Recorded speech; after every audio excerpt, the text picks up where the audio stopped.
Commanding Officer of the Community Outreach Division. In your precinct. Wisdoms who continue to serve your people. Help us to remember your love and grace, and to be faithful in our service to you and to the people who you have given to us to serve. Give us patience and understanding. Give us hope to face life's challenges with good grace.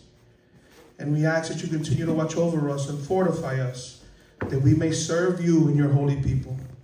This we ask in your name. Amen. Amen. Please do hold your applause until we are done. Assistant Deputy Commissioner Alden Foster. Commanding Officer of the Community Outreach Division, Richie Taylor. Commanding Officer of the Crime Prevention, Community Affairs Section, Captain Shamaria. Good evening, everybody. And then to your right, to my left, we have the Patrol Board Queens North Commanding Officer, Assistant Chief Bastedenbeck, Deputy Chief Porteous. And then we also have joining us tonight is the Deputy Inspector of the Hate Crime Task Force, Deputy Inspector Marcus. And then out of the tables, you'll see all your Amen. We are all here tonight. We're all here tonight to answer your questions. There was a little mix-up. There's conversation, no confrontation. We all want the same thing, peace in our communities. And I'm glad to see a lot of our clergy here. Makes me know that I'm doing my job because I know most of your faces. This is a time that we get together to listen to your concerns and to clarify and take care of anything that we can, because everyone is here. We're not here because we were ordered to. We were here because we want to help our community and help make sure that you guys, that you stay safe. I always say to our clergy, you are the portal to our spiritual guidance in New York City. The NYPD cannot do it without you and our communities. And during this time, it's going to be ups and downs in our relationship. We're going to agree to disagree. It's not a perfect marriage, but you're not going anywhere, and we're not either. So there's no divorce in this relationship. But we can come together and have this conversation to make sure that we all live safe in our communities. It's never going to be us against them. It's going to be us against the bad actors in our communities who are trying to do bad things in our communities. And it's not where you live, it's how you live where you live. And we're going to make sure that you feel safe. And I can stand here and tell you that crime is down, which it is down. But if you don't feel safe, and the perception is that you don't feel safe, it's our job to make sure that you do feel safe. And we're here to express any concerns that you might have. And I'll be very short, so there's probably a lot of questions. I see a lot of faces, they're ready to go. So let's just make this a good conversation. Let's just make sure that we're all on the same team. Everybody here has one goal. There's only one vision, to keep this city safe. All right? Let's go. Everyone, I want to thank Commissioner Stewart and his team. I'd like to thank my commanding officers, the officers that are out here tonight. But most of all, I want to thank you all for showing up here tonight. As Commissioner Stewart mentioned, right, we are, policing that's our job, right? It's our job to keep you all safe, and I say this over and over again, and many of you have probably heard me say this already, right? So that is our job in the police department, is to make sure that you all are safe, that crime is down, that quality of life, your quality of life is better, it's up, right? But we do our jobs much better when we work together. And so that's why these meetings, that's why us getting together, and it's not just these meetings, it's the day-to-day conversations, it's the relationships that we build, and having these meetings just enhances that. So I just want to take the moment to say thank you. Thank you for coming out. Thank you for being part of our team and for making it stronger in order for us to reduce crime, to make sure your quality of life goes up. And to Commissioner Stewart's point, right? It doesn't matter if crime is going down and it's trending down in Queens North. yes, that's nice, but if you're the victim of a crime, or you know somebody that's a victim of a crime, or your quality of life is being deterred and you're having a tough time, the numbers don't matter. It's about the people, and it's about you. And so we can work together to make sure that we do that well, and that we have a good impact on your quality of life and your community. Thank you for being here tonight. Thank you so much, Lenny. Good evening, everyone. I'm Chief Richie Taylor of Community Affairs. I work for Commissioner Stewart. You heard a lot of great... yes, I was going to say that. So in Community Affairs, all of your Community Affairs officers, who I know that everyone here knows and works with, for years, it's always been under the precincts. It was always under the borough commander or the precinct commanders. Commissioner Stewart came to the department after just about 38 years of public service. Commissioner Stewart came, first he was a cop for 20 years, detective second grade, retired, answered the call for public service a second time, went to the Manhattan DA's office where he supervised the violent crime squad. After doing that for about 17 years, Commissioner Stewart answered the call for public service a third time by coming back to the NYPD to take over community affairs. And one thing Commissioner Stewart did was he streamlined community affairs. He said, I don't want community affairs officers doing day-to-day patrol work. If they're in a precinct, many times that was happening. They were being put to the general duties of patrol officers many, many times. Commissioner Stewart said that community affairs, they should do community affairs work. And Commissioner Stewart did something that was never done before. Commissioner Stewart streamlined community affairs, that every community affairs officer who wears that royal blue serves directly under Commissioner Stewart in the Community Affairs Bureau. Now with that, Commissioner Stewart also has a strong sentiment. He says, I don't feel my community affairs officers work for me. He says, I really feel they work with me. And they do the job that they love doing. And I just am here to support them. And that's what is going on here tonight. Commissioner Stewart said it the best. He said, we're not here because we're ordered to. We're here because we want to. We want to be here. We want to hear your concerns. And we're working together to get the job done. I actually also know Chief Bastedenbeck since she's a young sergeant. I actually worked for her when I was a cop. I was a regular police officer in the 6th Street Precinct. She was a sergeant in community affairs in the 6th Street Precinct. Not too long ago even, but by 08, 07, 08, we had great times. I just wanted to underscore something. In the police department, we have a mayor that was a police officer, rising to the rank of police captain. First person in history ever to serve as mayor, to go, to have worn the same uniform, to have served the people of the city as a police officer. It's incredible. The tone is set right from City Hall about public safety. And there's no one better that's doing it with community than Commissioner Stewart. We've never done, sure, yeah, give a clap, yes.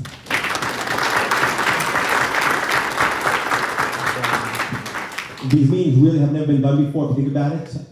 I don't think I can go around the room and find one person that will say, yes, I remember coming to similar type of gatherings like this, where you had the actual 3-star Deputy Commissioner of Community Affairs, and you had the actual 2-star Borough Commander, and the executives from both, the Community Affairs Bureau and Patrol. Commissioner Stewart could have sent anyone here tonight to represent him, but he came himself personally, because he wants to be here. Chief Bastedenbeck as well. She could have sent her precinct commanders, her EXO, but we're here personally because we want to be here, we want to hear directly from you. Take the opportunity, take the tone that's set here of the personal involvement from the very, very top from police headquarters that are here to hear from you and express what's going on and how we can help you. Good, this is important to be, the safety of the community, and we want to feel safe. So I just want to be done about Steinway and the mental illness in New York in general. Thank you. So yes, there was a shooting on Steinway Street. That is still being investigated. We do have very good leads in regards to that, so I don't want to get too into it. But Steinway Street is definitely one of our locations that we have a heavy focus on. You will see officers out there on foot and on patrol. What we want to do is when a crime happens, first of all, we don't want crimes to happen at all, right? But if a crime happens, we deploy our officers where we're seeing clusters of issues that are happening, and we are seeing some stuff on Steinway Street. So we will have additional officers there. There's officers that you see, and then there's also officers that you don't always see, right? So don't think that if you didn't see officers out there that means that you're being ignored, right? Right. But so to that point, additional patrols out there, right? And then the assistance that we ask of you, and this is where we talk about you know, partnerships and helping with the community. It's when you see something to call it into 911, right?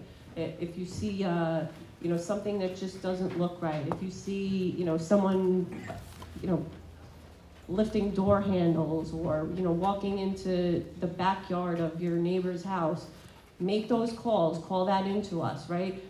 We want to make sure that we make that arrest right then and there, but that doesn't always happen. So the other part that we ask about for your partnership with us is whatever you see, if you're able, if you do have cameras, if you have, you know, if you saw something, to share that information, because yes, we have some of the best police officers here in Queens North.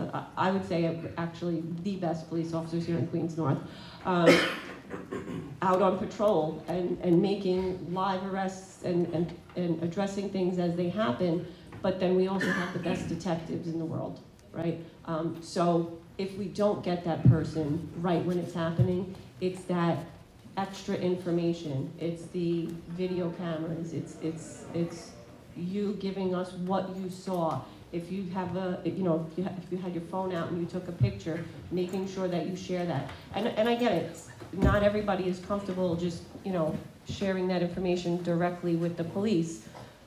That's why you, our clergy and our community partners, you're very important to us as well, because you help us to bridge that gap and, you know, and make sure that we make that connection so that we can make those arrests and you know, fix the issues that we see out there. Yes. When you mentioned the video, everyone listen to me clearly. This is not a TV show where we solve crimes in about an hour. No, I'm serious. And you should follow up with the detectives too. Sometimes, if you give us a video or evidence that we might be trying to catch these guys who are doing other crimes in other boroughs, right? And now what they have ghost cars, where they're switching the plates on cars. So just because you gave us a video of the plate, they could have switched that plate about two or three times. So it takes more of an investigation. And like the chief said, we have the best detectives on the globe. You know, when our detectives get a case, their main objective is to solve it. You know, and that's how we became cops, to catch bad guys. We didn't take this job for the money, believe me. I can vouch that. I've been doing this for 40 years. If you have any evidence, please give it to the detectives, pass it through, and they're going to follow up on it, okay? And hate speech becomes a hate crime, and a hate crime becomes a vice issue. Can you just elaborate, because a lot of us in the community doesn't really understand if hate speech is a crime in New York City or it's not, and when does it become a crime? I think that's extremely important for every community to understand, and every citizen in New York to understand where those lines are. And it is not black and white. Every single case is unique. Every single case is evaluated, literally on a case-by-case basis. The best advice I could give everyone in the room, and I'll start with this and probably end with this, is simply to just report it. It's not up to the victim to have to figure out if it is possibly biased, if it's going to be a hate crime, if it's going to be a crime at all, if it's free speech. Simply report it. And there's so many ways to do that. You can call 911, call 311, walk into a precinct, a PSA, a transit district, wave down a cop on the street, call your community affairs officers, your NCOs. Any one of these people or places is happy to have you, receive you, and give you the absolute best service that we as the police department can offer you. Okay? So we'll start with that. The basic thing to understand, unfortunately and fortunately, living in the United States, is that hate speech, in and of itself, and this is sometimes hard to understand and hard to hear, but hate speech is free speech. and it is permitted under the Constitution of the United States. Where that line is often drawn, but again, every case is unique and has to be evaluated, is when that speech starts to become threatening. That's generally the line. But I will say this, there are a few things that make hate crimes unique and why they are taken so seriously by the New York City Police Department. The first is the way that the penal law is written. It is the only section of law where we have to prove a motive in order to be able to charge it as a hate crime. The second is the magnitude of its impact. There is not just one victim of a hate crime. It affects an entire community. Millions of people feel that hate crime every single time it's committed. So if I can leave you with a little bit of ease, I just want to explain to you also who you have working for you. The dedicated men and women of the Hate Crimes Task Force work their entire careers for an opportunity to serve you in that capacity, to be an investigator on the Hate Crimes Task Force. You have to work years in precinct detective squads, learning different investigative skills, and then you apply for a position like that. We don't pay anymore, we don't recruit, we don't draft. You work longer hours, you have fewer days off. These men and women choose this career because they understand how important it is and the magnitude that they can have and the impact that they can have on your community in a positive way. So I hope you feel at least a little relieved in knowing who is in the background working these cases when they do come in. But again, I'd like to kind of end as I started and just say the most important thing that anybody can do when they are the victim or believe they might be the victim of any type of hate speech or hate incident is just to simply report it. Thank you. Thank you. These individuals, and they're on the street the next day. And I want to know, as a community, what can we do to help you to keep them behind bars? Because everybody has a right to go home, and it hurts me to see these officers getting hurt on the job, day after day, giving what they have, giving everything, leaving their families, only to see these people continually getting out. No bail, you know what I'm saying? So it hurts me, and I just want to know, what can we do as a community to stand behind you guys to keep them behind bars? Vote. Listen, you know what? It hurts us too. It's a shame when you arrest somebody and this person is leaving before you finish the paperwork. Yep. You know, it's a revolving door. Listen, our criminal justice system is broken. Now, I can understand that the barriers that were put in was to make the playing field equal. We follow the laws. Albany makes the laws. So we have to do what the law says. Unfortunately, that's the system that we live in. And we can't come down on the DAs. We can't come down on the judges, because we all work together and we see these people go, it's like a revolving door, but they're following the law that's being sent down from Albany. The mayor doesn't make the law, the mayor makes policies. So unfortunately, until we can change those who make the law, this is the system that we have to live with. Agreed. Good. I want to take a brief moment to acknowledge the Security Officer of the Outreach Division, Captain Lauren Perez. She just joined the days. Next question, please. And the 115th for the recent cleanup of all the prostitutes and the street vending. That was phenomenal. I don't know if people have been there. Phenomenal. I appreciate the fact that these two quality of life issues were addressed, but what's the plan to go after the other quality of life issues, such as public drinking, which has become a very big problem in that community? Thank you. So thank you for that, and I would actually like to thank all of our city partners who have been helping out in the cleanup of Roosevelt Avenue. 110, 115, all of the officers that are coming in from outside are assisting in that. We also have our other city agencies that are coming in. I'm sure you see our command post that's out on 83rd, off of 83rd Street on Baxter Avenue, where we have everybody come in and check in and really working together. Drinking, that is something that we are addressing on a day-to-day basis. So while you do see it happening, these officers are issuing summonses, or they're doing that on a daily basis. So that is something that we will continue to address and hopefully make an impact on. We're looking to make everything on Roosevelt Avenue better, and that's one of those issues.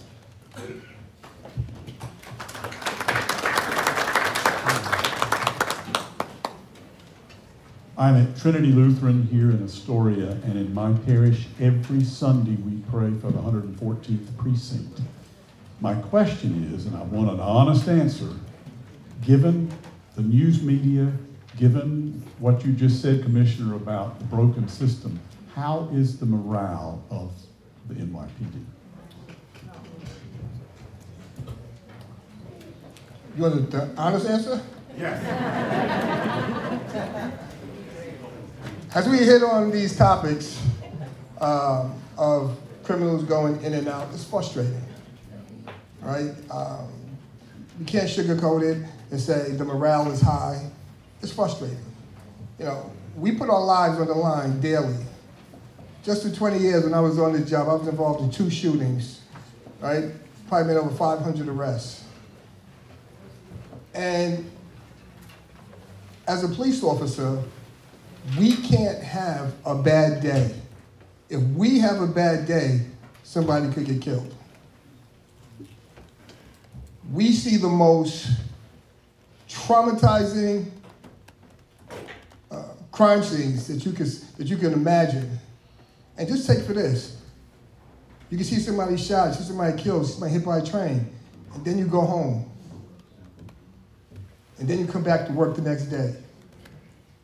Now, when I came on the job, I was 22. Can you imagine a 22-year-old kid going to work and seeing somebody killed and then going home? Or seeing a baby hurt or killed and then going home? This is a hard job. We take the oath to protect this city. But there are problems that, and I wouldn't say some cops are not tough enough. No, nobody's tough enough. Nobody wants to see somebody injured and go home and then perform the same duty the following day. So morale is what it is. It's our job, and we take our job very seriously. Our officers are trained. We have different units. If you're feeling a certain way, you could go and reach out to them. But this is a hard job. It's a difficult job. And sometimes you don't get enough time to think about what happened the previous day because you're back in the street. You know, so morale, I would say it is what it is. You know, we can't sit and be sad because we have another job to do the following day, the following tour. You know what? And we signed up for it. And our job is to make sure that when you go home at night, that you can feel safe and you can go to sleep and walk the streets safely. Now, we also talked about mental health that's going on in our city. It's a problem. We had that big thing 2 years ago, COVID. A lot of depressed mental illness in our streets, as we saw 2 days ago. You know, the mayor put out a plan to take the encampments off the street, to take the homeless off the street. There were people who fought that, saying that it's humane for people to sleep on the streets. Just like we had Roosevelt, and we cleaned it up. There was a protest saying that it was bad that we were taking these women off the street and finding them places to work. There was actually a protest. They didn't want that. So we do our job. We enforce the law, and the biggest thing in New York City now we can look at is the quality of life. So to your question, morale is what it is. We have a job to do, we're gonna keep doing it. Thank you. Can I just add to that? When officers hear a thank you from someone in the community, to the commissioner's point, right? We deal with a lot of different tough jobs on a daily basis, but that simple thank you for what you're doing, that is immeasurable. that goes such a long way. We arrest somebody, they come back out. It's that there is that frustration, right? There's that frustration, and there's the tough jobs that we see that affect people in different ways because we all have different experiences. And being a police officer doesn't mean that we don't have our own personal problems that happen at home just because we're police officers, right?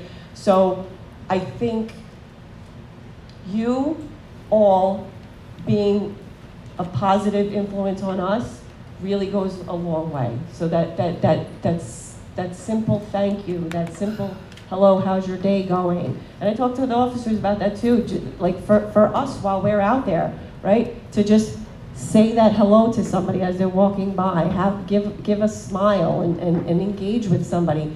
You know, we had a year of protests that were completely against the police department, and that becomes, you know, that weighs on you, and it makes you think like, do people really want me to be out here? And we know that you want us out there, right? So those couple people that are the loud people that are in your face and saying, you know, negative things to you, when that one positive comment comes in, I always say put that in the back of your head, and when you're having a bad day, go back to that and know that the one person that walked by and said thank you, there's 100 more that walked by, they just didn't say that. So please do that if you have that feeling in your heart, okay?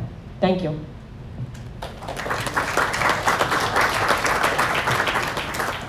thank you for that, Chief B, and I want to give a shout out to Tui and DeSantis. We're great guys on our team. And Hamid, amazing. Let's give our officers a real thank you.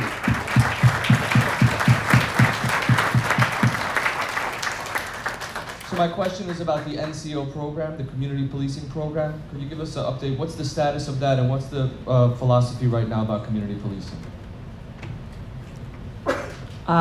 There is no change that has been discussed. Our neighborhood coordination officers are still out there and will continue to be out there.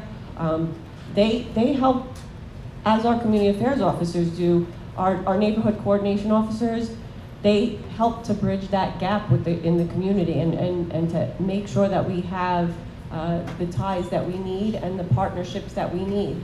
They're the community affairs officer.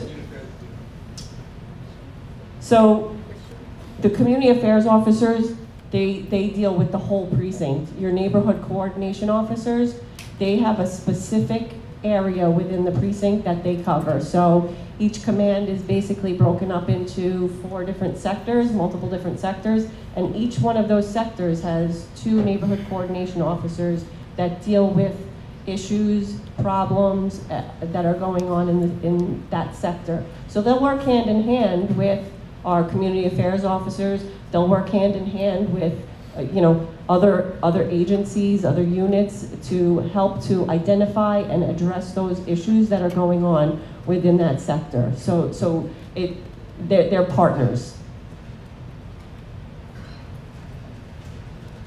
Good evening. My name is Hilda. I'm from Elmhurst and Woodside, and I'm from Ascension Church, Precinct 110. My question is, I'm a victim of the stabbing during that morning. I was in front of the victim. All my thing had blood. And I was like very shocked on that subway inside. And it's been a panic to me for how many months? My question is, and I also a victim of crossing to the subway on Prince Boulevard and just slapping my face. I don't know the guy, and then just run. So my question is, do you have any plan? How safe now our transit or our subway, so that every time you said somebody bring gun, how about knife? Because this person bring knife. So I'm thank God that I'm still lucky, because I'm supposed he should be stabbing also to me, and it so happened that the knife was just dropped. I don't know who dropped, but I was praying actually that time. So that is my question. Is safe now to ride the subway or the transit? Commissioner, thank you. Yes. Let me just throw a stat out to you. We have 4.1 million people that ride the subways every day. We have 5 crimes on the subway. That's 5 crimes too many, but just look at the number. 4.1 million people who ride the subways. We have 5 crimes that happen every day. The subway's a tricky monster because I was a transit cop too. So we were just talking about it with Chief Galati. He's the chief of transit. When you ride the subway, this is what happens. There's a bad guy there. He's looking for a victim. Now that train could go from Queens to Manhattan to the Bronx, but they're not going to commit a crime when there are cops there. Now we deploy cops on platforms and mezzanines and areas where we think we have cops riding the trains. We have undercover cops that's riding the trains too. But they look for their victims. If you see, you know what happens? It's being vigilant too. If you see someone in the subway system and they're looking out the door, they're looking for cops, they're looking to find a victim. So we put out Community Affairs Bureau. I don't know if anybody goes on the NYPD website. It's not the coolest place, but some people do. We have videos where we show you how to be vigilant, where to stand in the subway. You know, there's the zebra sign. That's where the conductor is, and when the train pulls in, or you can stand near the booth. You have to be vigilant on the subways. And we have our mental illness too. What happened in COVID, people were sleeping on the subway. We cleaned it up, but they're still sleeping on the subway. So a lot of mental illness problems too. And the mayor is having a plan that he's put together now to correct it, to give us a hand with it. But transit, but just think about it, 4.1 million people and 5 crimes. 5 crimes are too many. So be vigilant when you're in the subway. You know what happens? I ride the subway too. And I tell you, when you get on the subway, you know what I see? Nobody's looking around. They had a woman the other day, she was on the platform to the edge. Look around you. Stop using this. Be vigilant. You know, and even if you're on the street too, when you walk the streets and you see everybody's on the cell phone. You got to be vigilant, okay? If I could just add about the subways, I spent 17 years working for the Transit Bureau, and like the commissioner said, the subways are very safe. However, it's you have to pay attention. Like the commissioner alluded to the phone. I walk through the subway cars all the time, and people, like 99% of people have their head buried in it. Living in different times. You have to be vigilant, head on a swivel, be safe. And the other thing I want to mention is when we have this great audience here, is it's been in the news, the subway surfing. Please take that message back to the children. Riding on top of the trains, you're gonna get killed, all right? And that's I can't say that anymore strenuously. I don't know what we're up to. It's like 7, 8 kids, 12, 13 years old, riding top there. They think that's cool. They're watching TikTok videos, all that stuff. Get that message out. It's dangerous. Don't do it. Come up with something else, all right? Get into these programs where we have so many programs for these children to do. It's insane. Like, so there should be no crime with these kids, but we have to do our due diligence, right? Police are not still there, right? So that's those kids and the community, right? And just I'll add one more thing. Like the commissioner mentioned before, the Crime Prevention Bureau of the Community Affairs Bureau is a great resource. If you want them to come out, or the precinct guys to come out, crime prevention, to talk about subway crime, subway tips, how to be safe, like the commissioner alluded to, the zebra stripes. You know, we can explain that stuff, where to sit in the car, sit in the conductor's position, or the motorman's car. They'll come out. The transit guys will come out as well. All right. Hi, I'm Marian Latanzio. I'm from the 104th Precinct. I represent the Civilian Observation Patrol. I'm an auxiliary police officer for the 104, and I chair Public Safety Community Board 5. First, I have to thank Captain Chowdhury, Officer Boney, and Detective Barish. I see how hard our community affairs work, not only for my precinct, but for all you guys. Thank you from the community affairs and keeping our community together. Now my question. Even though crime is down, GLA is at an all-time high. Is there any plan that we have that's going to try to combat this problem?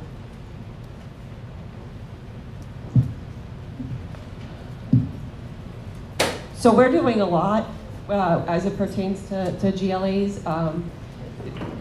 What is GLE? I'm sorry, grand larceny auto. So it's theft, it's car thefts, thefts of autos, and part of it is preventative, right? So I hate to say this, but and I won't say the name of the device, but using old-fashioned devices on your car to help, right?